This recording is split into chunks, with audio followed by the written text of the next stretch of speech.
Money sir, GST reform पर एक बड़ा तोहफा देने का वादा किया है प्रधानमंत्री नरेंद्र मोदी ने। इसे आप किस तरह से देख रहे हैं सर? नमस्कार और जय हिंद। जय हिंद सर। पहली बात यह है कि जीएसटी खुद अपने में इंडिया का सबसे बड़ा टैक्स रिफॉर्म था 8 साल पहले जब इसकी शुरुआत हुई थी।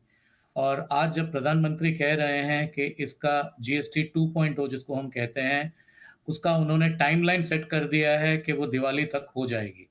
अभी पिछले कुछ महीनों से हम उम्मीद कर रहे थे कि जीएसटी की रेट रैशनलाइजेशन की कमिटी थी, जीएसटी की फिटमेंट कमिटी थी, जीएसटी की लॉ कमिटी थी।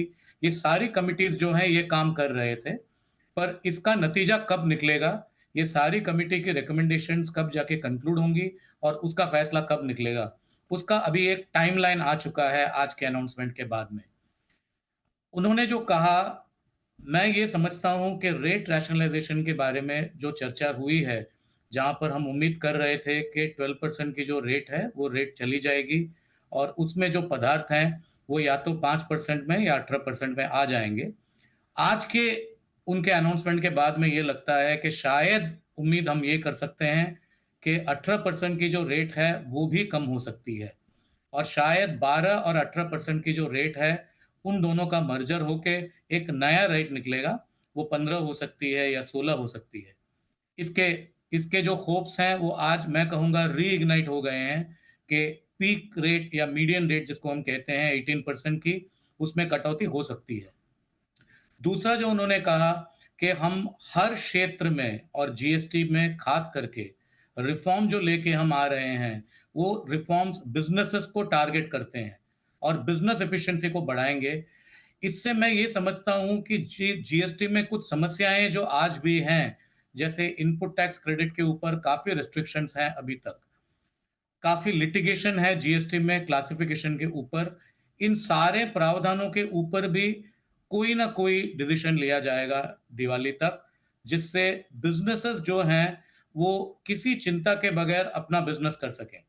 इनकम टैक्स के दायरे में जिस तरीके से 12 लाख का एग्जेम्पशन लिमिट करने पर सब जगह पे और हर तरीके से पर्सनल टैक्स की कलेक्शन की बढ़ोतरी हो गई थी, उसी हिसाब से अगर जीएसटी जो कंजम्पशन बेस्ड टैक्स है, जो हर ग्राहक पे करता है, हर प्रोडक्ट के ऊपर, हर सर्विस के ऊपर, इस पे भी अगर हम कटौती देखते हैं, सिंप्लीफिकेशन देखते हैं और कंप्लायंस बर्डन कम देख सकते हैं एमएसएमई और एसएमई के केस में, तो जीएसटी का जो कंप्लायंस रेट है, जीएसटी की जो कलेक्शंस हैं, वो बहुत ज्यादा बढ़ने की संभावना है। क्योंकि हमें याद रखना है जी। कि इंडिया जो है, भारत जो है, वो कंजम्पशन ड्रिवन इकोनॉमी है। हम्म। दूसरे बहुत मुल्क हैं जो बहुत ज़्यादा हद तक एक्सपोर्ट डिपेंडेंट हैं, पर हम हमेशा हमारी डोमेस्टिक कंजम्पशन की सराहना करते हैं और हम हमेशा उसी को अपना सपोर्ट बेस समझते हैं। तो ये डोमेस्टिक कंजम्पशन इकोनॉमी अगर बढ़ जाती है जीएसटी के रेट के रैशनलाइजेशन की वजह से, कंप्लायंस सिंप्लीफिकेशन की वजह से, ये तो मेरे हिसाब से सोने पे सुहागा होगा दिवाली के वक्त। प्रधानमंत्री नरेंद्र मोदी ने एक बहुत महत्वपूर्ण बात आज ये भी बोली कि कॉस्ट कैसे कम हो, इस पर हमें फोकस करना है। एमएसएमईज का लोहा पूरा दुनिया मानती है हमारा, लेकिन पीएम ने कहा कि कॉम्प्रिहेंसिव इंटीग्रेटेड विकास की राह पर हमें जाना है। तो इसे आप इकोनॉमिक पॉइंट ऑफ व्यू से किस तरह से देख रहे हैं? और कोई बात जो इकोनॉमिकली इंपॉर्टेंट रही उनकी स्पीच में, उसे जरूर हाईलाइट करें मनी सर।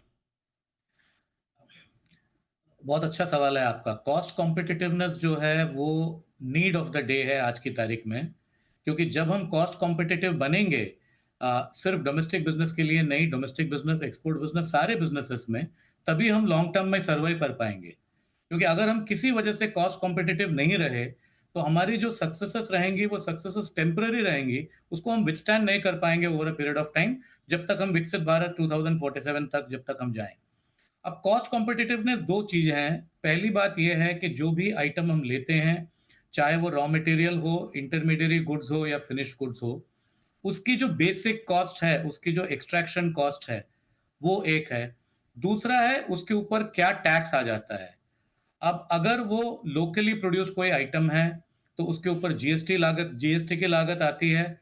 और अगर कोई इंपोर्टेड रॉ मटेरियल है, इंपोर्टेड इंटरमीडिएरी है, उसके ऊपर तो कस्टम्स ड्यूटी की लागत है और कस्टम्स ड्यूटी के ऊपर अगेन एक आईजीएसटी आ जाती है।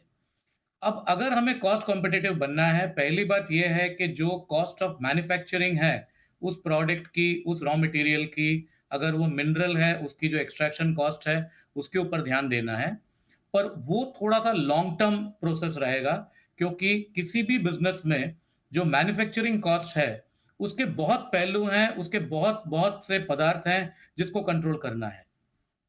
मीडियम टर्म में क्या हो सकता है कि कॉस्ट कॉम्पिटिटिवनेस को बढ़ाने के लिए हम जीएसटी रिफॉर्म और कस्टम्स ड्यूटी रिफॉर्म दोनों कर सकते हैं।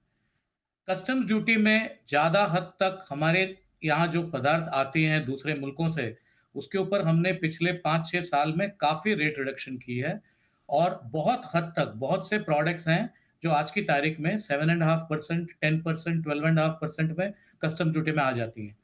इसको अगर अगर हम और कम कर सकते हैं स्पेसिफिक टारगेटेड सेक्टर्स के लिए, ये बहुत बड़ा कॉम्पिटिटिव एडवांटेज बिल्ड करेगा इंडियन बिजनेस के लिए। दूसरी बात, जहां तक जीएसटी का सवाल आता है, कुछ आइटम्स के ऊपर जीएसटी जो 5% है एसेंशियल गुड्स के ऊपर, उसको आप अगर अलग रख दें, 18% और 28% की जो जीएसटी रेट स्लैब्स हैं, वो बिजनेसेस के लिए और खास करके स्मॉलर बिजनेसेस के लिए अनकॉम्पिटिटिव हो जाती है। बड़े बिजनेसेस में क्या होता है कि ये जो रेट्स हैं उसके ऊपर उनको इनपुट टैक्स क्रेडिट की सुविधा मिलती है, उसकी वजह से ये पास थ्रू हो जाता है। पर जो टैक्स पे हो रहा है इंटरमीडिएट स्टेज में भी, वो बिल्डअप करके इवेंचुअली कंज्यूमर ही उसको बेयर कर रहा है, वो कॉस्ट ऑफ प्रोडक्ट में जरूर शामिल हो रहा है।